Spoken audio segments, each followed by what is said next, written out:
안녕하세요. 이제 4일차 강의 시작하겠습니다. 오늘은 계산형 하나 이제 첫 교시에 보고 아마 시간이 남을 걸로 예상돼서 이어서 그냥 시간 되는 데까지 퀴즈까지 쭉 한번 볼 계획이에요. 계산형 문제 페이지는요, 일단 바로 이제 문제를 풀 거기 때문에 14페이지를 이제 한번 펴보세요. 자료 해석에서도 계산형이 나왔었는데 상황 판단하고 계산형이 조금 다른 점이 있다면 평균적으로 보면 상황 판단 계산이 조금 간단하게 나오긴 해요. 일반적으로. 자료 해석 같은 경우는 복잡한 계산이 있어가지고 그걸 어떻게 축약할 것인가 그런 아이디어도 써야 되는 반면에 상황 판단은 그냥 정말로 주어진 대로 하시면 돼요. 그래서 제가 느끼기에는 상황 판단의 계산형은 상황 판단의 일치부합하고 되게 비슷해요. 뭐 예를 들어서 계산을 하나 하는데 하나씩 가져와서 계산을 하시면 돼요. 그냥 시키는 대로 역시나. 근데 이제 미리 조금 얘기를 하자면 아무래도 그 선지 1번부터 이제 선지 5번까지 계산을 해야 되는 문제가 주로 나오는데 어떻게 보면 하나씩 확인을 해야 되잖아요. 그럼 여기 이제 문제들을 보면 가장 많이 받는 거 최소 대수 이렇게 선지 중에 하나를 고르라는 문제가 거의 다 나와요. 계산에서는. 그럼 여러분들이 5개를 계산하는데 하나만 틀려도 틀리는 거예요. 그러니까 이렇게 생각해 주세요. 일치부합은 정답 하나만 제대로 풀어도 그 문제는 맞게 되잖아요. 5개 선지 중에. 근데 계산형 상황 판다 같은 경우는 하나씩 확인하는 일치부합 형식인데 계산만 할 뿐인데 5개를 정확히 맞춰야 되는 거예요. 부담감이 좀 있다라는 거. 그래서 난이도가 쉽다고 너무 급하게 풀려고 하지 마시고 조금 꼼꼼히 볼 필요가 있어요. 천천히. 아시겠죠? 자, 지금 바로 이제 문제를 한번 풀어보겠습니다. 이것도 시간을 잴 거고요. 잠시만요. 요거 켜고. 자, 바로 시작을 한번 해볼게요. 시작 16번 14페이지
2분 30초 지났습니다.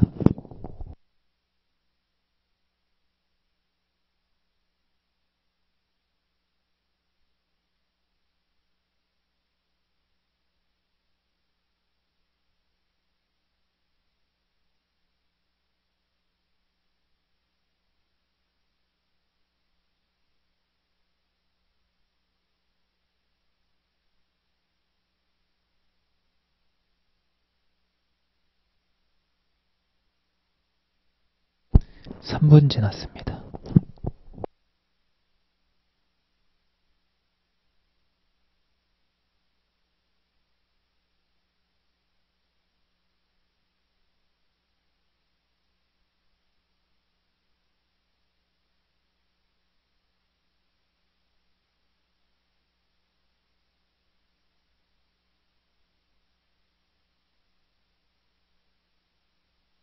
삼분 30초. 여기까지 시간 드릴게요.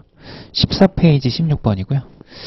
자, 계산형 문제 같은 경우는 뭔가 풀어보시니까 일치부합이랑 그렇게 다르지 않죠, 느낌이. 확인하는 거예요. 여기서는 이제 일치부합보다는 시간을 조금 더 쓰시고요. 완전히 이제 사안 판단 같은 경우는 전략을 기본 베이스가 완전 달라져요. 그래서 일치부합하고 계산형 같은 경우는 의심하지 말고 빠르게 그냥 쭉 따라가셔야 돼요.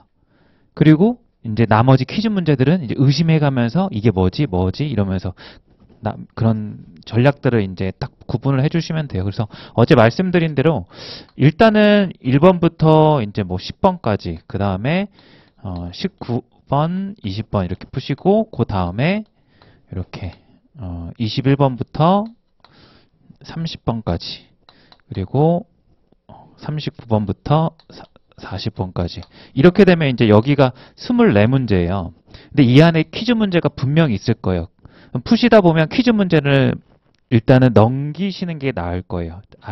완전 모드 자체가 달라지니까 그게 처음에는 이제 엉클어질 수 있으니까 그렇게 가시고, 퀴즈 문제는 알아서 솎아내시고, 그 다음에 해야 될 거는 이제 여러분들이 11번부터 18번, 그리고 31번부터 38번까지 해서 푸는 게 아니라 뭘 하셔야 되냐면, 여기에 일치부합 또는 계산형 문제를 찾으셔야 돼요. 그거를 먼저 풀어야 될 거 아니에요. 그죠? 이거를 이제 서치해서 푸신 다음에 나머지 이제 여러분들이 퀴즈 문제를 이제 선택적으로 푸시면 될 거예요. 자, 그래서 일치부합 끝나고 나서 제가 이걸 배치한 게 느낌이 비슷했습니다. 자, 한번 볼게요. 그래서 이 문제 같은 경우는 이제 발문이 예산 성과금을 가장 많이 받는 사람은 이렇게 나와 있어요. 그래서 제도의 취지, 예산을 이런 거 안 읽어도 되겠죠, 그죠? 자, 그 다음에 지금 요건 및 대상, 자발적 노력을 통한 제도 개선으로 예산을 절감, 이런 건 좀 중요할 수도 있죠. 예산 절감이나 새 입원을 발굴하는 등, 등 때문에 안 중요할 수도 있겠네요, 읽어보니까. 자, 그 다음에 이제 예산 절감 및 수입 증대 발생 시기. 그래서 1월 1일부터 20년 12월 31일까지. 그리고 이제 일치부합을 푸시든 계산형을 푸시든 간에 필요 조건이 나오잖아요. 필요 조건은 한번 강조를 할게요. 필요 조건은 어떤 최대 최소를 구하는 계산 문제에 있어서 무조건 만족시켜야 되는 자격 요건이에요. 그래서 그런 게 등장하면 딱 끊으시고 바로 내려가셔도 좋아요. 그거를 아예 이제 저희가 선지를 병렬적으로 이렇게 보잖아요. 횡으로 먼저 확인해 버리는 거예요. 필요 조건 같은 경우는. 그래서 필요 조건 1 이렇게 얘기를 할게요. 그래서 이제 이걸 보고 이 조건은 계산 값의 크기와 상관없이 애초에 자격 조건이니까 바로 내려가서 날짜가 20년이 일단 나오는지 확인하는 거예요. 그럼 보시면 여기 19년 1번 하나를 이제 소거시켜 놓는 거죠. 그죠? 출제자가 하나를 배려해 놨어요. 이런 식으로.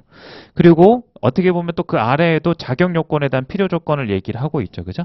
그럼 보시면은 이제 A시 공무원, 그 다음에 A시 사무 위임 위탁받아 수행하는 기관의 임직원, 예산 낭비를 신고하거나 지출 절약이나 수입 증대에 관한 제안을 하는 국민. 그래서 어떤 기관의 임직원과 공무원, 요 세 가지 정도를 거꾸로 또 이제 요것도 필요 조건이라고 할게요. 확인하고 계산에 들어가는 게 나을 거예요. 그러면 이제 소거됐을 때 하나라도 덜 계산하는 게 나으니까 필요 조건의 역할이 그런 거예요.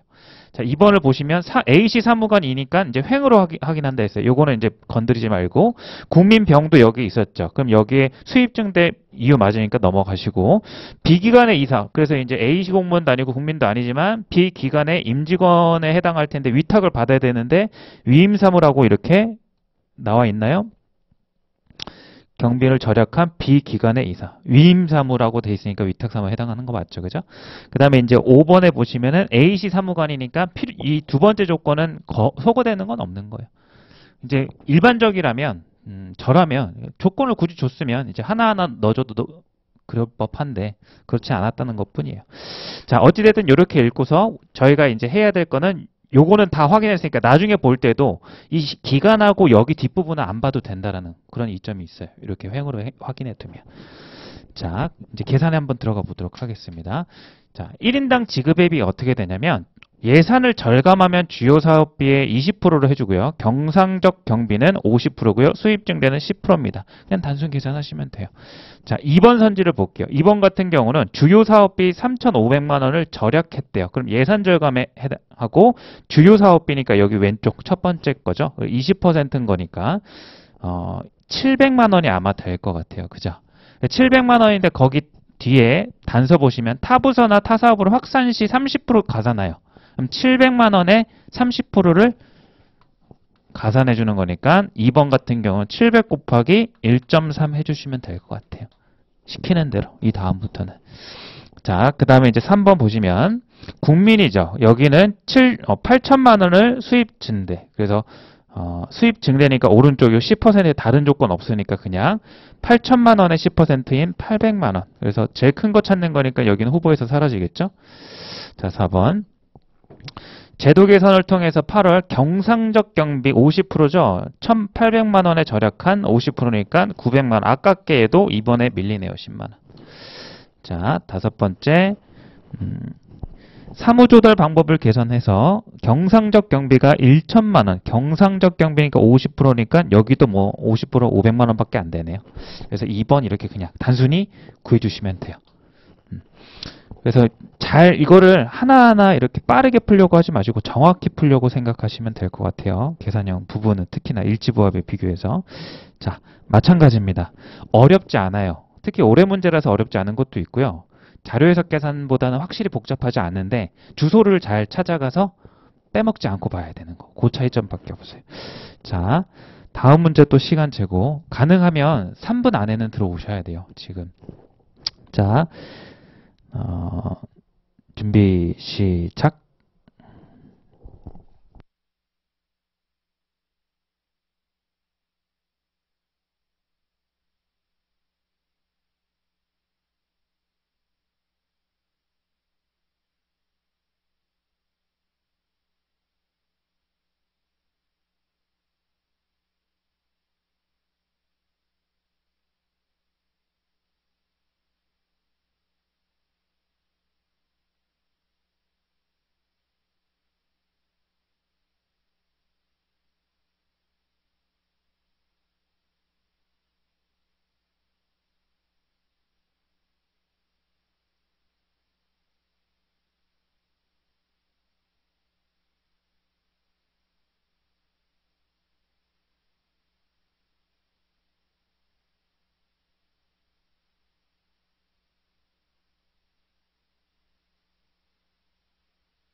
1분 30초 지났습니다.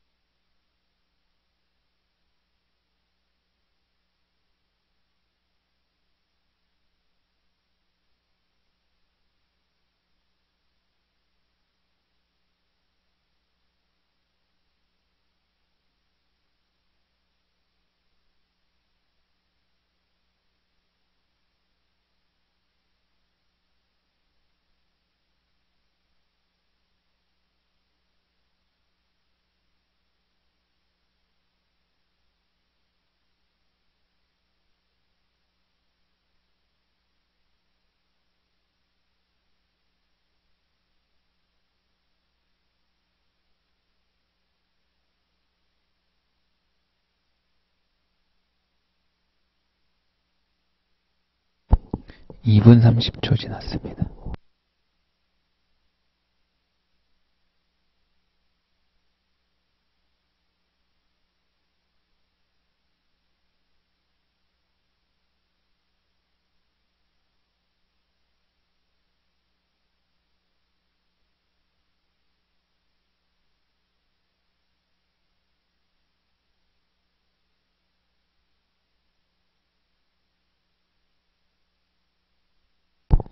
3분 지났습니다.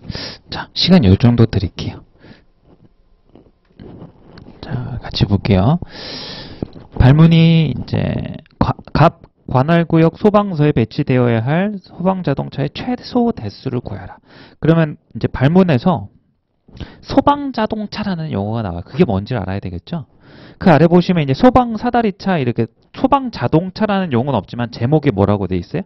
소방자동차 배치 기준하고 그 아래 이제 목차로 가나다라 해놨으니까 이것들이 전부 다 소방자동차인 거예요. 그거 혹시 못 잡고 갔을까봐 이런 거, 그러니까 여기서 만약에 이걸 못 잡고 가면은 뭘 구하는 거지? 이렇게 될 수도 있으니까 잘 잡고 가시고. 자, 사다리차 그리고 가나다라 이렇게 네 가지 종류의 소방 자동차가 나와 있는데 이거를 이제 읽어 가볼게요. 일단은 소방 사다리차 관할구역의 총수가 11층 이상인 아파트가 20동 이상 있거나 11층 이상 건물이 20개소 이상 있는 고가 사다리차를 한 대 이상 배치한다라고 돼 있죠. 그럼 요 정도 보고서 이거를 다 기억해서 당연히 확인할 수는 없잖아요. 그죠? 아까랑 마찬가지예요. 여기서는 필요 조건이 등장하니까 선지를 봤다면 여기는 이제 이거를 한 번에 하기보다는 일단 선지를 비교해봐서 이 선지에 거꾸로 확인할 수 있는 게 있는지 확인을 해보는 거예요. 그럼 상황 같은 경우가 이 전문제하고 비교를 하자면 이 전문제는 선지가 5개니까 5개 계산을 해야 됐다면 여기는 상황이 하나가 주어졌잖아요. 그죠? 그럼 요거는 차라리 요거 하나 확인하고 바로 내려가서 체크하고 그런 식이면 충분할 것 같아요. 맞죠? 자, 그래서 요 조건을 하나 읽고서 내려가 보는 거예요. 그럼 여기에 소방서역 가장가구 아직 이건 아니고 요 조건에 해당하는 게 여기죠. 층수가 11층 이상인 아파트가 30동 있다. 그러면 이제 여기서는 11층 이상 아파트 20개소 이상 해당하죠. 그죠? 그럼 이제 요게 이제 주소를 따자면 가에 1에 의해서 최소 한 대는 확보가 되어야 되는 부분이겠죠. 이렇게. 두 번째, 관할구역 층수가 5층 이상인 아파트가 50동 이상. 지금 이거는 안 읽어도 되는 게 방금 저희가 읽었을 때 30동 있었잖아요.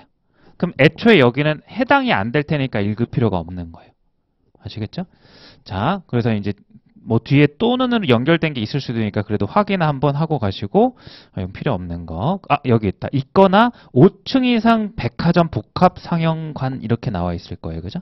그래서 그게 있는지 한번 볼게요. 3층 나와 있죠, 3층. 그래서 이제 여기 3층 때문에 여기 5층 또 해당하지 않는 것도 확인했어요. 다행이네요. 그 다음 세 번째, 고가 사다리차, 굴절 사다리에 배치되어 있는 안전거리가 20 이내인 경우는 배치하지 않을 수도 있다. 아까 배치해야 됐던 거를 또 취소시킬 수 있는 조건이네요. 그래서 20km 있는지 확인해 보는 거예요. 20km 넘게 있죠. 그래서 여기도 해당이 안 돼서 요 한 대는 이제 확보가 되어줘야 되는 거예요. 그래서 절반을 읽었고요. 화학차로 넘어가 볼게요. 화학차는 블라블라 설치한다. 관할구역 제조소 등 50개소 이상 500개. 한 대를 50개소 이상. 그래서 제조소를 한번 찾아보는 거죠. 제조소 등이 1000개가 있어요. 이렇게. 1000개는 다시 돌아와서 봐주시면 여기죠. 1000개 이상인 경우에는 다음 계산식에 산출된 만큼 배치한다.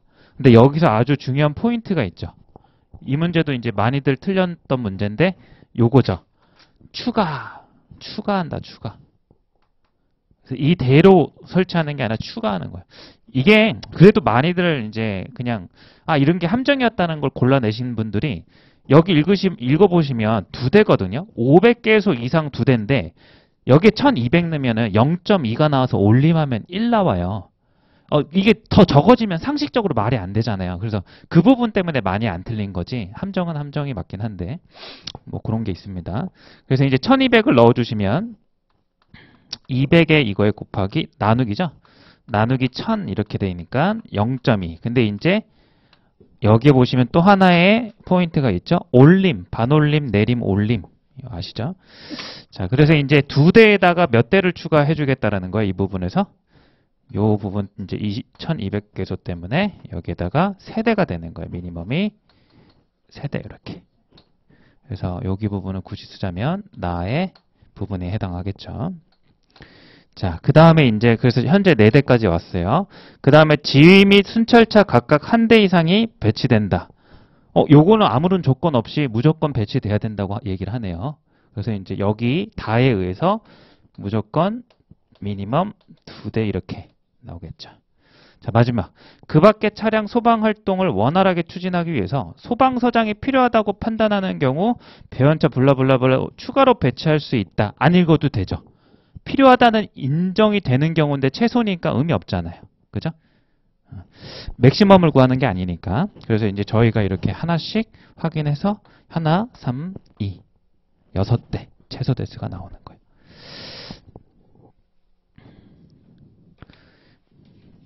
계산 문제에서 네 문제가 나왔거든요.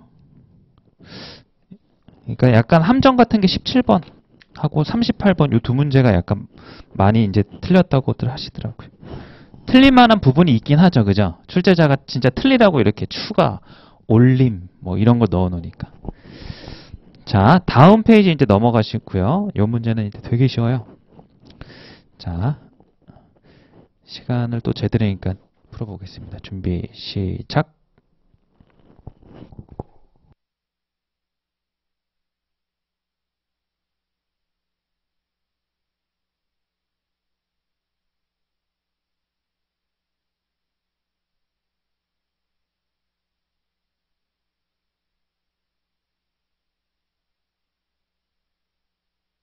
(15) 페이지 18번 문제 풀어주시면 될 것 같아요.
(1분 30초) 지났습니다.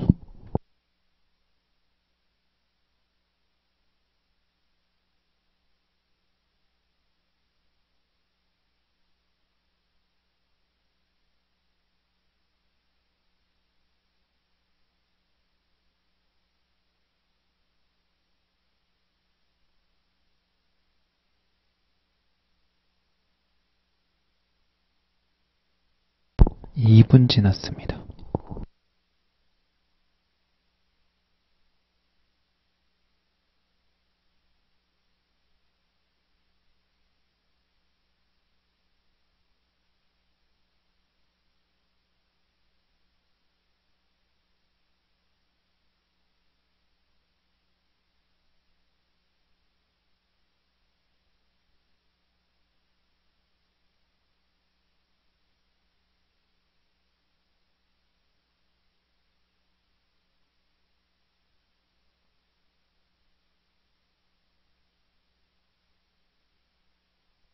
(2분 40초) 지났습니다.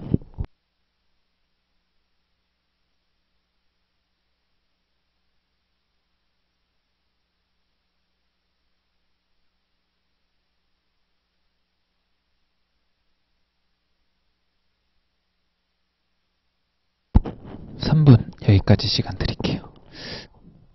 생각보다 빨리 못 푸시는 것 같네요. 자, 한번 같이 볼게요. 자, 보고할 내용으로 옳은 것을 보고할 내용이 있다는 거죠. 대규모 외환거래는 블라블라 중심지에서 이루어진다. 급증은 의미 없죠. 이런 건 중요하죠. 하루 평균 외환거래액은 1989년에는 6천억 달러 수준이었는데 계산 이제 상황 판단에서 수치 등장하면 항상 분명히 물어볼 테니까 체크를 해놔야 돼요. 언어랑 체크하는 부분이 좀 달라요. 상황은. 19년에선 6조 6천억으로 크게 늘어났다. 결과적으로 이걸 쓰진 않지만 분명히 이걸 쓰는 문제가 나올 가능성이 되게 높아요.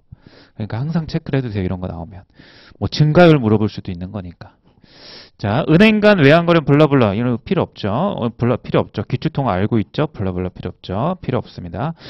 도입된 유로는 달러화 통 기축통화 발전 예상돼서 필요 없죠. 아직까지도. 2020년 세계 외환거래액의 32%를 차지한다. 이런 건 중요하죠. 외환거래액 32% 차지했다. 그래서 4년 전보다 2%포인트 높아진 거지만 10년 전보다는 8% 낮아진 거다. 그래서 어제도 이런 얘기를 했습니다. 정보가 많은 게 아니라 이 명시된 녀석의 이 형태를 보고서 명시되지 않은 숨은 정보를 끌어낼 수 있는 게 있으면 꼭 구하고 가시라는 습관을 들이라는 걸 제가 얘기를 했을 거예요. 말을 어렵게 해놨잖아요. 20년도에 32%였는데 4년 전보다는 2%가 높아진 거다라는 얘기가 요 얘기가 무슨 얘기랑 같은 거예요. 4년 전인 2016년도에는 몇 %였다라는 얘기예요. 그렇죠. 어렵지 않잖아요. 30%였다라는 거예요. 자, 그 다음에 이제 하나 더. 10년 전보다는 오히려 8% 낮아진 거다. 10년 전이니까 2010년을 얘기하는 거죠. 그럼 이때는 40%였습니다. 라는 얘기를 돌려 말한 거죠. 쉽게 얘기해 주면 좋을 텐데. 자, 그래서 이제 요 정도 숫자를 따놓고 읽어봅시다. 2010년도, 2016년도 하루 평균 세계 외환 거래는 각각 3조 9천억 달러와 5조 2천억이다. 그랬을 때 땡땡은행 국제자본 팀장은 유로로 이루어진 하루 평균 세계 외환 거래액을 10년과 비교하여 보고하려고 한다. 그냥 구하라는 거죠. 그죠? 자, 어떻게 하시면 돼요? 여기 나와 있잖아요. 아까 이제 이 수치를 따놓은 게 의미가 뭐였냐면 세계의 외환 거래액 중 유로 통화 비율이었단 말이에요. 그죠? 앞에 부분 이제 읽어보시면. 그랬을 때 이제 여기에서는 이제 이 전체 세계 거래액을 준 거예요. 2010년에는 얼마였냐면 3조 9천억 원이었대요. 9천억. 2016년에는 얼마였대요? 5조 2천억 원이었대요. 너무 쉽잖아요. 그래서 뭘 구하라는 거예요? 요때 유로 금액과 요때 유로 금액 구하라는 거니까 비율만 그냥 곱해주면 되잖아요. 요 금액의 30%가 유로 금액. 요 금액의 40%가 유로 금액이라는 거예요. 자, 계산해 보시면 여기다가 이제 4를 곱하면 숫자만 써볼게요. 30에 여기는 36이니까 156 이렇게 가겠죠? 그러면 이제 단위는 이제 1조 이렇게 보시면 되고 여기에다가 3을 곱하는 거니까 숫자만 곱해주면 여기 15에다가 그냥 1의 자리 6 이렇게 주시면 또 이렇게 가고 여기도 1조니까 단위 똑같고요. 둘이 값이 같네요. 되었죠? 혹시 뭐 요게 이해 안 되시는 거 아니에요? 다시 한번 읽어볼까요? 세계 외환 거래액의 32%다. 되죠? 그죠? 어려운 문제 아닙니다. 자, 그러니까 여러분들이 이제 풀어보셔도 퀴즈 문제보다는 계산형을 푸셔야 돼요. 느낌 알겠죠? 그죠? 그러니까 계산형은 상황 판단이라서 계산형은 무조건 푸셔야 돼요. 자료 해석이면 몰라도 시간 소모되는 것 때문에 후순위를 자료 해석은 넘어갈 수 있지만 상황 판단에서는 무조건 풀 수 있는 것들은 최대한 다 푸시고 정확히 푸셔야 돼요. 시간 5분 더 쓰셔도 돼요. 차라리 안 틀리는 게 낫죠. 쉬운 문제에서. 자, 다음 문제. 다음 문제는 조금 여러분들이 함정에 빠질 수 있는 트릭이 하나 있으니까 빠지지 마시고 염두에 가면서 풀어보세요. 준비, 시작.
1분 20초 지났습니다.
이 분 40초 지났습니다.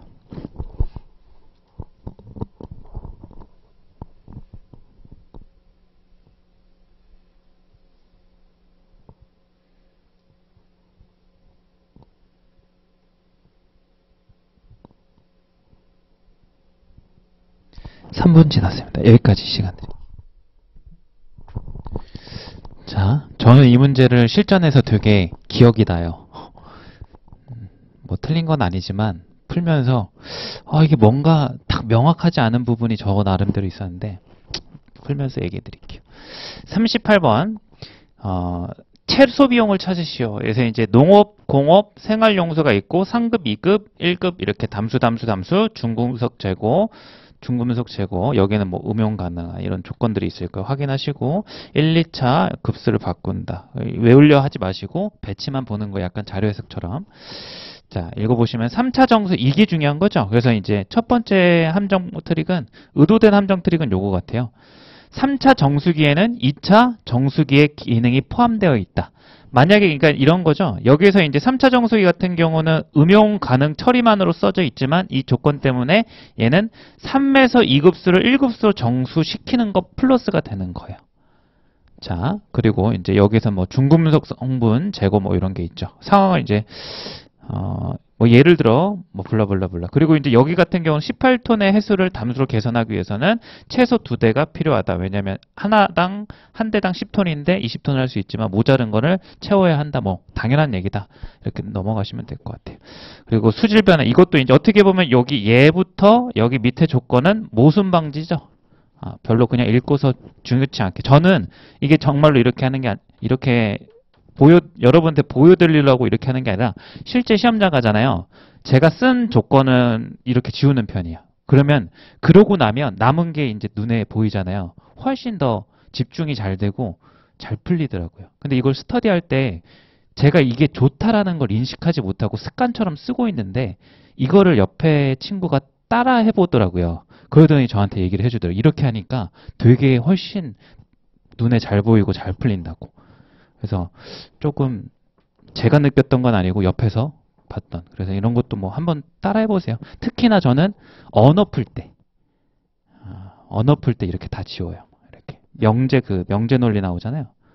이거는 몇 번 보여드리기도 했고, 한 문제 기억나는 게 이런 유형들 있죠.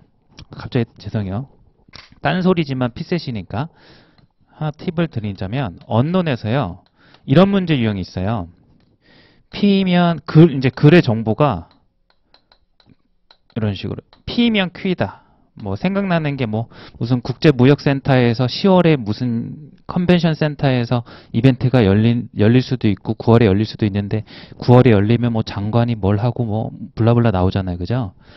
자, 뭐 그래서 이제 글을 구조를 보면 뭐 이런 식으로 돼 있어요. 뭐 R은 K다. 뭐 중 블라블라블라블라 막 나열돼 있고 뭐 그다음에 뭐 또 하나 뭐 써볼 수 있죠. 그다음에 뭐 Q이면 뭐 X다 뭐 이런 식의 블라블라 조건이 있잖아요. 이런 문제들은 제가 풀어보니까 진짜로 이렇게 기호 작성할 필요가 없는 게 거의 대부분이 이렇게 명제로 주어져 있는 것 사이에 뭐가 있냐면 조건으로 딱 주어진 게 마지막에 등장해요. 무슨 조건이 뭔지 일단 조건과 명제 구분을 하세요. 비유를 해드릴게요. 저는 설명할 지금 시간이 많이 필요하니까 P면 Q이다라는 이 명제 수학적 기호인데 논리학적 기호라고도 하는데 이게 이제 어떻게 보면은 하나의 이런 명제가 있을 수 있어요. 사람이면 동물이다. 이렇게. 그죠? 이거를 이제 요거를 조건이라 하고 요거를 또 조건이라 하잖아요. 그래서 가정의 조건을 저희가 충분 조건, 뒤의 조건을 이제 필요 조건이라고 얘기하죠. 정확히는 P는 Q가 되기 위한 충분 조건, Q는 P가 되기 위한 충분 조건. 그죠? 그래서 명제라고 하는 것은 어떤 참과 거짓을 진리값을 명확히 할 수 있는 문장 또는 식 이렇게 정의를 하잖아요. 논리학이든 수학이든. 조건은 참거짓을 따질 수가 없는 거예요. 그러니까 사람이라는 조건은 그냥 모든 인류의 사람을 다 모아놓은 형태의 집합이라고 생각하시면 돼요. 그래서 조건과 명제를 일단 구분을 하시고 기본이고, 자, 이런 문제의 특이 뭐냐면 마지막 부분에 막 이런 게 주어져요. not r 이렇게 혹은 not x 조건이 하나가 퉁 던져진다라는 거예요. 여러분들이 이거를 굳이 기호해서 쓸 게 아니라 그냥 이걸 인식한 상태에서 저는 조건을 먼저 찾아요. 그러면 not x면 뭐가 참이 되죠? 여기 대우명제에 의해서 not x이면 not q 굳이 안 써도 되잖아요. not q 이렇게 참이 되는 거예요. 그래서 동그라미 이렇게 쳐놓고. 그럼 이제 not q랑 연결된 게 또 뭐죠? 여기 있죠. 다 이런 식이에요. 그럼 정답 중에 이런 거 있어요. 이런 거 물어보는 거예요. 다. 그래서 하나의 팁을 드리자면 저희가 어제 푼 논리 문제 유형이 아니에요. 요건 약간 어제는 논리 퍼즐이라면 요거는 논증이라고 해야 될까요? 기호 논증이라고 해야 될까요? 이름을 이제 제가 어떻게 붙이기 어려운데 논리학을 배운 적이 없어서 어떤 문제인지 유형 대강 아시죠? 이런 문제에서 한번 집에 가서 살펴보세요. 다 조건이 어디인가 딱 있어요. 거기서부터 출발하면 진짜 1분 30초 안에 다 풀려요. 평균적으로. 그래서 갑자기 저거 얘기하니까 왜 이 얘기를 생뚱맞게 했냐면 저 얘기를 해준 친구가 요것도 같이 얻어갔거든요. 그러니까 제가 이렇게 하는 게 우월하다고 저는 생각할 수가 없잖아요. 원래부터 그렇게 했으니까. 근데 스터디를 해보니까 형 이렇게 하는 것 중에 이거랑 언어에서 이거 하니까 되게 도움되더라는 것 중에 하나거든요. 그래서 제 자랑이 절대 아니고 한번 그래도 이제 누군가한테서 좋은 습관 같은 것 중에 하나니까 피셀을 풀 때. 그래서 요게 갑자기 나오니까 요게 같이 생각나서 같이 얘기해줘가지고. 그래서 언론 가셔가지고 저런 거, 줄치는 거, 그리고 조건부터 시작하는 거. 요거 하시면 조금 문제를 조금 빨리 풀고 정확하기도 하고 쓸 필요가 없어요. 그냥 이제 동그라미 X만 이렇게 하면 되니까. 글에다가. 자, 다시 문제로 돌아올게요. 그래서 어찌됐든 여기서 출발했죠. 문제 읽다가 의미가 없어요. 그래서 저는 진짜 지워요. 나중에 다시 안 보려고. 보게 되잖아요. 안 지우면. 그리고 다시 확인하죠. 쓸데없는 또 정보면 또 봤네. 그러지 않으려고. 자, 어찌됐든 이렇게. 자, 이제 상황을 한번 봅시다. 땡땡 기간은 중금속이 포함된 4급에 해당하는 해수 3톤을 정수를 처리하여, 자, 중금속이 포함되어 있죠. 조건을 봐야 되겠죠. 그리고 생활 3톤도 용량도 중요할 것 같고요. 필요한 설비를 갖춰 수질을 개선한다. 이렇게. 그럼 이제 여러분들이 4급도 체크를 해줘요. 그럼 이걸 가지고 뭘 만들어야 되냐면 수질을 개설해가지고 요거 생활용수를 만들고자 하는 거죠. 그래서 이제 가장 간단히는 4급이니까 여러분들이 해야 될 거는 1차 정수기는 무조건 해야 될 것 같아요. 맞죠? 그 다음에 이제 이 녀석을 3급으로 바꾸고 나면은 2차 정수기를 해야 될 것 같은데 여기 보시면 이제 요거 때문에 어차피 음용 가능 처리를 해야 되니까 요 3차로 대신 하는 게 현명하겠죠. 중복해서 하는 것보다. 그래서 요것만 대강 한번 해볼까요? 그래서 여기 3톤이니까 여기서 발생하는 비용이 3톤 곱하기 3 해주니까 15억 이렇게 나올 거예요. 그럼 요거는 5톤 용량이니까 한 번만 하면 되죠. 여기는 0.5억 이렇게 나올 거예요. 그 다음에 이제 또 뭐 있죠? 중금속 제거도 아까 했어야 됐죠. 그죠? 여기 부분도 0.5억 이렇게. 그래서 이제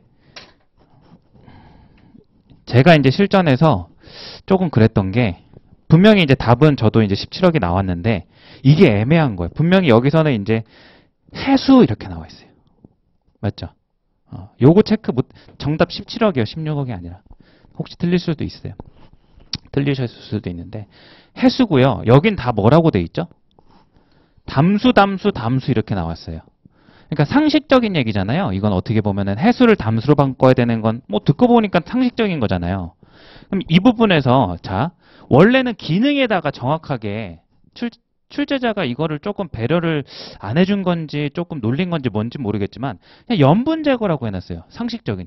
당연히 해수에서 염분 제거하면 담수 되잖아요. 맞죠? 그거를 그거를 뭔가 찝찝한 거예요. 저도 막 제 상식에 확신이 없으니까 원래 필셋이라면 되게 명확하게 준단 말이에요. 그래서 그 여기에서 해수를 담수로 바꾼다 이렇게 줬으면 훨씬 헷갈리지 않았을 텐데 아 이거 내가 이 상식을 써먹어도 되나라는 순간적인 고민을 그때 했던 기억이 있거든요. 근데 이제 저는 이제 이거를 체크를 했던 이유가 제목에 햄수, 해수, 담수화기 이렇게 돼 있어요. 그러니까 기능의 설명보다 제목에 아시죠? 무슨 무슨 화, 흑화, 뭐 유리화, 무리화 어떤 것을 바꾸는 걸 뭐뭐 화한다 그러잖아요. 그러니까 여기 제목에 이건 기는 기계를 얘기하는 거고 결국 해수 담수화가 오히려 이제 제목의 설명에 딱 맞게 돼 있어서 저는 이걸 발견해서 아, 이 정도면 됐다고 답 체크하고 넘어갔는데 저는 조금 여기에 더 넣어줬으면 이게 뭐 트릭이라고 잡아놓지는 않았을 것 같아요. 근데 이제 여기다 그냥 해수를 담수로 바꾼다 해줬으면 좀 더 배려가 되지 않았을까. 의도한 트릭은 이게 아니었을 것 같은데 어찌됐든 여러분들은 요것도 체크를 해서 해수를 담수로 바꿔야 돼서 요것도 해주셔야 돼요. 자, 그래서 여기는 10톤인데 상관없이 3톤 하려면 1억 원이 필요하죠. 다 더해주시면 17억이 답이 됩니다. 3번.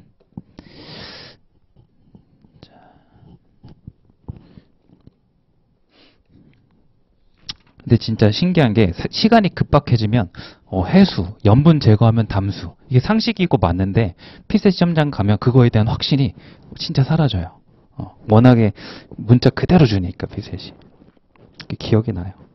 잠깐 그 찰나에 식은땀 흘리면서 고민했던 시간이 기억이 나요. 자, 이렇게 하고요. 계산형은 이렇게 네 문제요. 난이도 괜찮죠? 올해. 그죠? 이제 퀴즈 문제만 남았고요. 이제 시간이 뭐 오래되진 않아서 쭉 풀다가 시간 되면 쉬는 걸로 하겠습니다. 저희가 이제 퀴즈형에서 이제 쭉쭉 넘어가 보시면 유형 문제 분류해 놓은 건 다 풀었어요. 이제 창의상고력 해가지고 23페이지 보시면 이제 요 유형에 분류되지 않은 문제들 이런 것 같은 경우는 그냥 아이디어적으로 접근을 해야 되고요. 어제 얘기한 대로 이제 본인의 연역적 사고력에 되게 좌우를 많이 해요. 그러니까 제가 여기를 이런 걸 알아야지 이걸 이렇게 생각해서 이렇게 풉니다라고 얘기를 못해요. 그럼 사기꾼이 돼요. 왜냐하면 제가 이런 걸 푸는 원인과 이유는 그냥 제가 그거와 관련된 원리들을 많이 했기 때문에 그래요. 근데 그 경험을 제가 한순간에 말로서 전달할 수 있을까? 안 된다라고 저는 생각하기 때문에 그냥 여러분들이 조금 여기를 즐겨주기를 바랄 뿐이에요, 저는. 그래도 이제 들어보시면 해설 위주로 일단 들어보시고 조금 여러분들이 이런 것들을 하루에 제가 생각하는 건 하루에 한 세 문제 정도 이런 상황 문제, 어려운 문제든 쉬운 문제든 퍼즐 문제 풀듯이 그 어렸을 때 매산비 뭐 이런 거 있었잖아요. 그런 것처럼 습관적으로 해야지 이제 뭔가 긴 시간이 흘렀을 때 변화가 있을 부분 같아요. 자, 또 어려운 문제만 있는 건 아니니까 또 한번 풀어보겠습니다. 본인이 이제 사고력이 어디까지인지. 자, 11번 한번 해보세요.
같이 한번 보겠습니다. 답이 1번에 있어서 되게 어렵지 않게 답이 나오셨을 거예요, 요거는.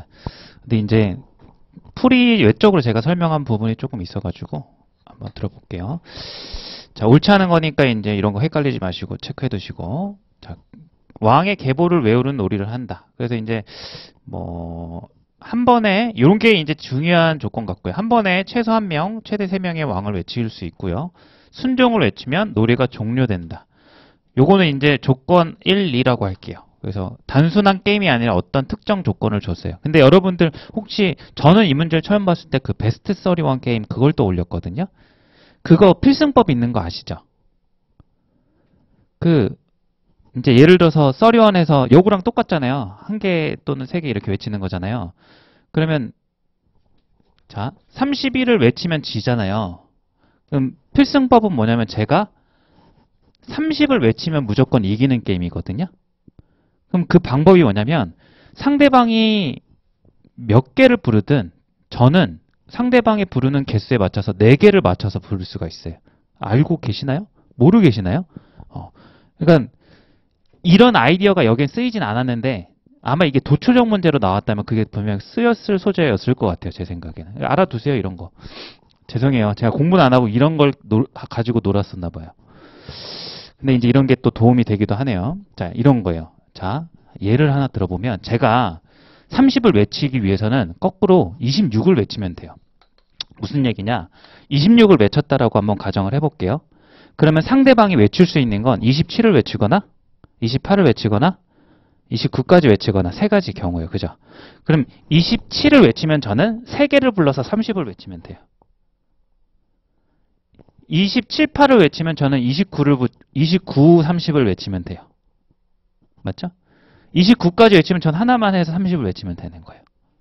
그러니까 무조건 상대방이 몇 개의 숫자를 외치든 간에 제가 거기에 플러스를 해서 4단위를 만들면 계속 이거를 앞서서 계속 올라갈 수가 있는 거예요.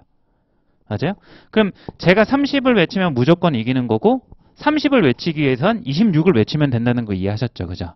그럼 26을 외치기 위해선 또 몇을 외치면 될까요? 맞아요. 22 이렇게 4의 배수 단위로 거꾸로 올라가다 보면 이제 이걸 역진기납이라고 그래요. 이렇게 갔을 때 4의 배수 나눴을 때 결국 제가 시작할 때 몇을 외치면 무조건 이기는 게임입니까? 2를 외치고 시작하면 끝나는 게임인 거예요. 그래서 이제 뭐 사기를 칠 수도 있는 거죠. 이거 가지고 나랑 뭐 내기할래? 이렇게 자 시작할게 1, 2 하는 순간 게임은 끝난 거예요. 그러니까 제가 먼저 시작해야 된다는 조건이 있어요. 그거를 이제 속여야죠. 자, 어찌됐든 이런 아이디어가 일단 떠올랐고요. 자, 근데 이제 이 문제는 그럼 이런 아이디어를 제가 먼저 이 문제를 봤을 때 떠올랐다면 어떻게 보면 이거를 사용한 최소의 전략을 어떻게 보면 우월적 전략을 도출할 수도 있는 문제였을 거라고 저는 생각을 해요. 근데 이제 이게 도출형 문제가 아니라 확인형 문제인데 그 근거를 여러분들이 좀 볼 줄 아셔야 돼요. 자, 여기에서 특이한 게 상황 판단 문제에서 게임이 등장하면 항상 승자와 패자가 있는데 이 문제는 특이하게 승자 패자를 얘기를 안 해줘요. 그러니까 게임의 승패에 관심이 없다는 거예요. 이 출제자는. 게임을 만들어 놓고 무슨 얘기인지 아셨죠? 그리고 첫 번째가 그거고요. 두 번째가 뭐냐면 선지가 다 뭐뭐 했다면 뭐뭐 했다면 뭐뭐 했다면 뭐뭐 했다면 추가 정보를 정보해놓고 줘놓고 확인하라 이거예요. 그러니까 이거는 문제 자체에서 도출되는 어떤 최선의 결과가 아니라 그냥 선지를 확인하면 되는 거예요. 맞아요. 5번 선지 같은 경우는 약간 요거랑 관련되죠. 그래서 제가 이 문제를 풀어봤을 때 1번이 되게 쉽게 답 나오잖아요. 사실상 중요한 선지는 5번, 4번 정도 같더라고요. 요거와 관련이 있는 게 아이디어. 그래서 만약에 4, 5번에 답이 있었다면 충분히 더 사람들이 조금 애를 먹었을 것 같은 그런 문제. 그래서 요거죠. 자, 한번 이런 생각을 가지고 좀 보면 될 것 같아요. 그리고 이제 조건을 여기에다가 한번 삽입해 볼게요. 조로 끝나는 왕 2명 이상을 한 번에 외칠 수 없다. 그래서 조 여기 부분이 이렇게 한 번에 외칠 수 없으니까 칸막이를 이렇게 저는 쳐둘게요. 그 다음에 여기도 조가 있지만 다음 이전 조가 없으니까 상관없을 것 같아요.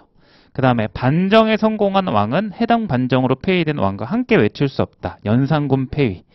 그래서 광해군 폐위 이런 거 있죠. 그리고 여기 인조와 광해군은 한 번에 외칠 수 없고요. 연산과 중종 같은 경우도 한 번에 외칠 수가 없을 것 같아요. 그럼 이제 장난 삼아서 한번 얘기해 볼까요? 저거는 27을 외치게 되면은 이제 진다라고 했을 때 26을 외치게 되면은 무조건 이기는 거죠. 그럼 여기는 처음에 몇을 불러야지 무조건 이길까요? 2를 외치면 되는 거예요. 4의 배수 빼주면 돼요. 맞죠? 여기로 얘기하면. 자, 그리고 횟수도 한번 얘기를 해볼까요? 만약에 이런 첫 번째 조건과 두 번째 조건이 없었다면, 여기 칸막이가 없이 이런 게 없었다면 몇 회 만에 최소 횟수로 게임이 끝날까요? 그거는 이 최선의 전략과 무관하죠. 그렇죠? 얘네들이 승패를 생각 안 하고 33333 외치기 시작하면 되는 거예요. 아, 맞아요. 9회 이렇게 될 거예요. 뭐 그런 정도를 우리가 이제 실제 시험장에서가 아니라 이 문제를 리뷰하면서 볼 수 있는 다양한 생각들이라고 저는 생각해서 주절주절 한번 해봤어요. 문제 한번 풀어볼게요. 이제 명종까지 갑이 외쳤다면 갑은 인조를 외칠 수 없다. 명종까지 갑이 이제 갑을 제가 이제 네모칸으로 표시할게요. 을을 이제 동그라미로. 그럼 명종까지 이렇게 외치고 나면 인조가 이제 외칠 수 있느냐 없느냐? 외칠 수 있죠. 이렇게 외치면 되니까 너무 쉽게 그냥 답이 나와버렸어요. 안 되는 케이스가 가능하죠. 그래서 갑이 명정을 외치고 을이 선조와 강해군을 외치면 갑이 다시 인조를 외칠 수 있으니까 발레가 등장한 거예요. 너 틀렸다 이렇게. 자, 갑을 각각 6번 외치는 것으로 놀이가 종료될 수 있다. 이제 방금 얘기했던 최단 기간에 게임을 끝내고 싶으면 3개씩 가시면 되잖아요. 그럼 이거는 3개씩 묶으시면 될 것 같아요. 이렇게, 이렇게, 이렇게, 또 이렇게. 끊어야 되니까 이렇게, 그 다음에 요 3개, 이렇게, 그 다음에 이렇게, 그 다음에 3개씩. 안 되면 이제 줄이면 되는 거죠. 또 3개, 그 다음에 네모, 이렇게, 이렇게 하고, 이렇게. 그랬을 때 이제 요게 모양이 12개가 되는지만 확인하면 되겠죠. 하나, 둘, 셋, 넷, 다섯, 여섯, 일곱, 여덟, 아홉, 열둘. 딱 12. 이렇게 나오네요. 최소 횟수는. 자, 강해군, 상군 종종. 그래서 2번이 옳은 걸 확인했고요. 자, 옳고 틀리고. 다 보지 말고 몇 번이 가장 어려웠을까요? 5번 한번 볼까요? 아까 관련된 거. 이제 그 밑에 있는 건 되게 쉬워요. 확인만 하시면 되고 여러분들 목소리 남기고 5번 하나만 보고 갈게요.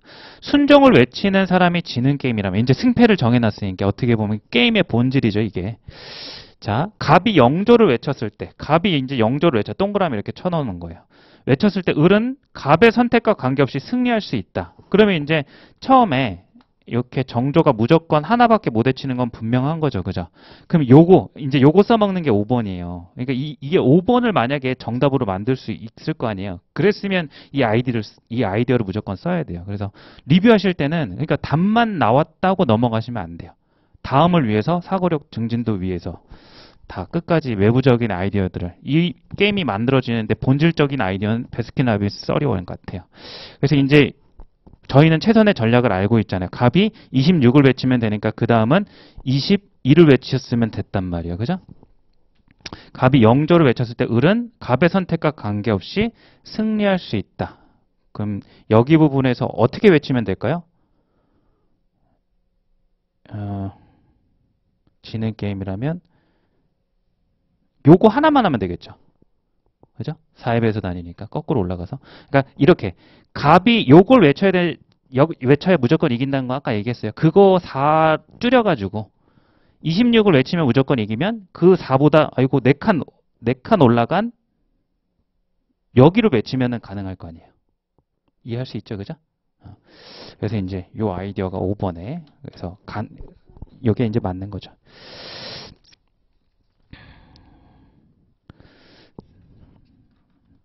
그 다음에 이제 다음 페이지 한번 넘어가세요.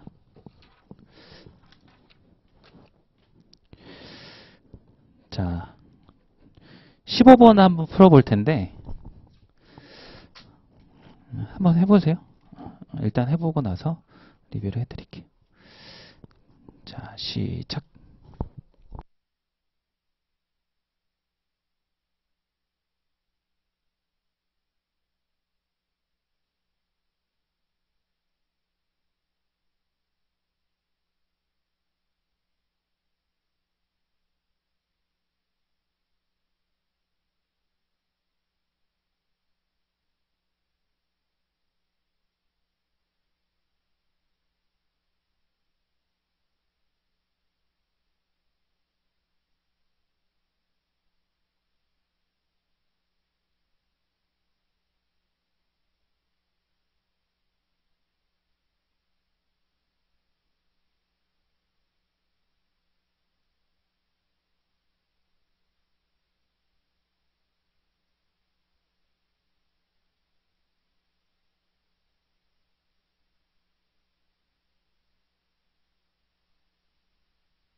같이 한번 볼게요. 저는 이 문제도 기억을 해요. 왜냐면 자랑하는 게 아니라 푸는데 30초가 안 걸렸던 것 같아요. 그러니까 제가 우월해서가 아니라 문제를 잘못 낸 것 같아요. 일단 그 얘기를 먼저 해드릴게요. 자, 옳지 않은 건데 이제 대강 읽어보셨을 테니까 이제 여기 부분에서 갑을병정이 무까지가 이제 원래 법령집, 백서, 판례집, 민원 하나씩 가지고 있는 상황에서 추가로 배분하는 거잖아요. 근데 제가 이걸 보고서 이제 요걸 보는데 갑이 나는 책을 한 권만 받았어 이런 얘기를 해요. 근데 무가 나는 병이 받은 책을 모두 받았고 병이 받지 못한 책은 받지 못했어. 근데 병은 법령직을 받았거든요. 근데 선지서 한번 보세요. 뭔 얘기를 하고 있어요? 갑이 무보다 많은 도서를 받았다. 절대 참을 수가 없잖아요. 문제 뭐 풀기도 전에. 이거를 발견해가지고 이게 이제 저는 이제 이런 걸 알아요. 이제 필색 공부를 하면서 문제를 설계를 잘못하면 의도한 풀이로 안 가고 너무 쉽게 풀리는 때가 있거든요. 게임에 약간 뭐랄까 버그 발견하듯이. 근데 모강 풀면 그런 문제들이 많아서 항상 모강 풀 때마다 제가 점수가 좀 괜찮게 나온 시험지 중에 하나가 뭐냐면 이런 아무래도 이제 출제자가 모강 같은 경우는 협소하잖아요. 뭐 자원이든 정보든 검수도 제대로 못하고 모강에서나 이런 문제들이 등장해서 제가 모강 풀면서도 이런 문제들 같은 게 등장하면 별로 좋아하지 않았거든요. 어차피 기출엔 등장하지 않을 테니까 라는 전제를 깔고 있었는데 처음이었어요. 기출 풀면서 뭐야? 그 현장에서 당황하고 나중에 와서 또 봤는데 와 이거는 진짜 조금 성의 없이 내지 않았나. 요거는 좀 위험한 발언일 수도 있지만 이렇게 이제 해버리면은 문제가 완결성이 없는 거죠. 모강에서나 하는 실수를 기출에 이렇게 그 수십 명이 이렇게 달려들어가지고 이렇게 왜냐하면 이건 확실하게 얘기할 수 있는 게 분명히 이거는 의도하는 풀이가 있어요. 왜냐하면 이런 정보들을 주고서 각각의 갑을 병정 무에 대해서 이거를 배치를 하는 거거든요. 논리 퍼즐로서. 근데 뭐 시작도 하기 전에 답이 나와버리는 거예요. 그래가지고 기억이 나요. 그래서 이거는 잘못된 풀이니까 절대 뭐 따라하려고도 하지 마세요. 문제가 완결성이 없다 정도를 얘기한 이유다라고 생각해 주세요. 한번 같이 풀어보겠습니다. 자, 여기에 이제 저를 봤을 때 새로운 법령집하고 백서하고 판례집하고 민원이 이렇게 주어져 있는데 이렇게 나눠준대요. 근데 지금 원래는 다 한 권씩 갖고 있던 거와 다르게 법령집은 3권이 있고 백서는 3권이 있고 판례집은 1권 있고 민원집은 2권이 있는 이런 상황인 거예요. 그래서 이제 갑은 자기가 하나를 받았다. 을은 뭐 블라블라 4권 모두 받았다. 그리고 이제 병 있고 무 있고 갑을 병 정무 이렇게 있는데 여러분들이 일단 기본적으로 이거는 기본이에요. 이거는 이런 거 있죠. 못 받았다 이런 얘들이랑 모두 받았다 이런 얘들은 항상 출발이에요. 확정되는 것. 기억나시죠? 저희가 이런 문제뿐만이 아니라 자료해석 경우에서 매칭형도 그렇고 논리 퍼즐 같은 어떤 경우의 수를 확정짓는 거에서 가장 근본은 뭐냐면 주어진 것들 불확실한 것들 중에서 확정 지을 수 있는 게 있으면 그거부터 출발하는 거예요. 이 얘기는 여러 번 했으니까 무슨 얘기인지 알 거예요. 그래서 가장 기본은 뭐죠? 을하고 정이 가장 기본인 거예요. 여기 같은 경우는 못 받았다 이거죠. 그리고 을 같은 경우는 4권이라고 돼 있지만 사실 4권 다 받은 거예요. 그래서 이걸 다 받은 걸 써보면 얘는 법령집을 받은 거고요. 그 다음에 백서를 받은 거고요. 그 다음에 판례집을 받은 거고요. 그 다음에 사례집을 이렇게 받은 거예요. 되었죠? 그래서 이게 기본이고 이제 여기에서 다음으로 넘어가려면 여러분들이 한 가지 이제 아이디어를 생각해 주셔야 돼요. 그 다음에 이제 어떻게 될까? 그럼 이제 요거 썼으니까 머릿속에 이거 지워도 상관없을 것 같아요. 이렇게.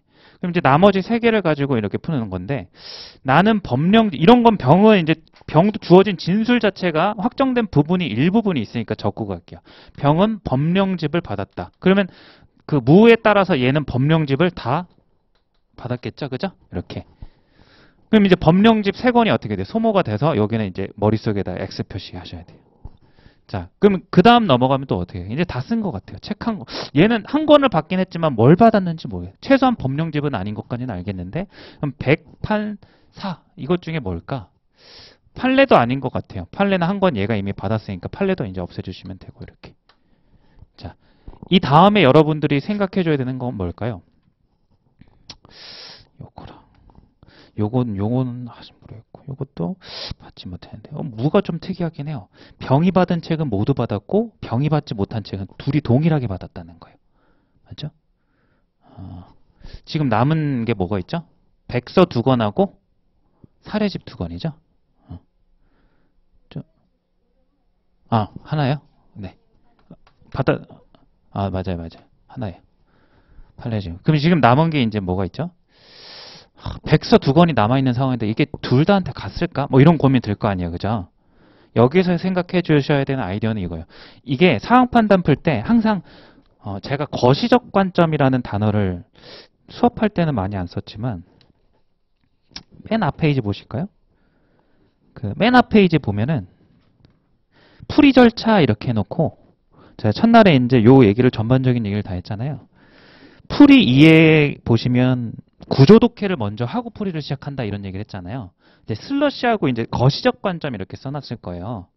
이게 이제 제가 얘기하는 도출 얘기예요. 도출, 연역적 사고력, 도출 얘기를 하자는 건데 슬러시는 왜 했냐면 왼쪽은 일치부합에서 문제 이해당에게서 가장 중요한 게 구조 독해고 이제 퀴즈 문제에서 가장 중요한 게 제가 생각하는 게 거시적 관점이에요. 뭐 하기 위해서냐면 이 전체를 아울러 봐야 도출을 할 수 있을 거 아니에요.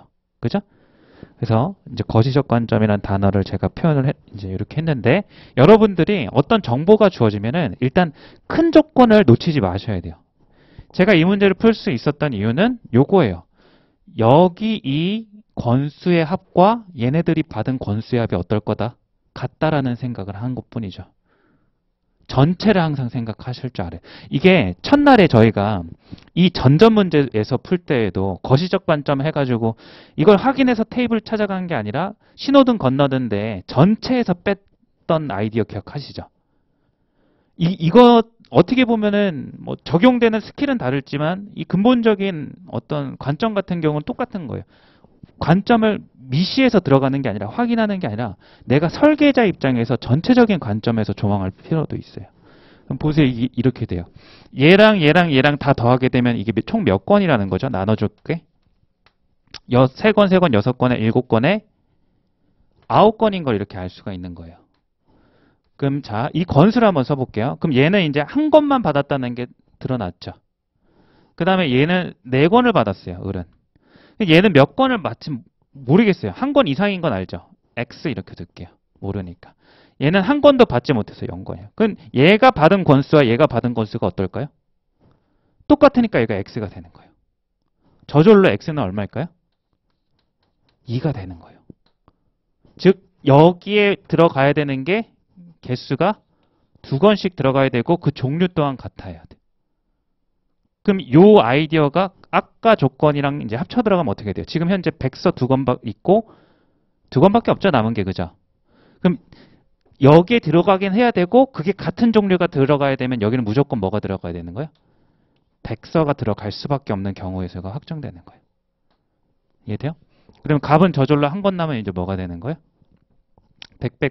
그리고 법 다 들어갔고 판례 들어갔고 민원 하나 남았죠? 이렇게 해서 결정이 되는 거예요. 이 문제는 요거를 이제 이렇게 풀어달라고 의도한 문제 같은데 저렇게 이제 저는 시험장에선 좋았고 이제 이거를 전달하는 입장에선 좋은 문제가 아니라고. 이제 이거는 문제 자체라기보다는 이 선지를 바꿔야 되겠죠? 선지 3번을 바꿔야 될 것 같아. 그래서 여기서 얻어갈 거는 뭐냐면 여러분들이 이런 걸 볼 때 요걸 생각하는 거. 거시적 관점이라고 표현할게요. 뭐 어떤 스킬이 아니니까. 근데 자주 보다 보면 이런 생각의 어떤 근본이 되게 비슷비슷해요. 다음 문제도 이런 거시적 관점 또 등장하거든요.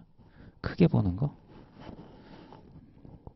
자, 답 확인해볼까요? 법령집을 받은 사람은 백서도 받았다. 다 받았죠? 갑은 병보다 민원 업무가 많았다. 갑은 병보다 민원 업무를 받았다. 그럼 민원책을 받았잖아요, 갑이. 민원책은 업무가 많은 사람부터 한 건씩 나눠준다 했으니까 맞는 거예요. 그 뒤는 이제 올라가서 확인만 하시면 되고, 아까 3번 받고, 정은 을보다 근속 연수가 길다. 정이 아무것도 못 받았죠. 을은 뭐 받았냐면 뭔가를 근속연수 100서를 받았단 말이에요. 짧은 사람부터 받는 거니까 정이 못 받았으니까 길다. 역추론할 수 있고요. 을이 보유하고 있던 법령집은 갑이 보유하고 있던 법령 발급 연도가 빠르다. 그럼 을이 받았죠. 근데 갑이 못 받았죠. 법령집. 근데 법령집은 연도가 빠른 사람부터 나눠진 거니까 또 이것도 맞아요.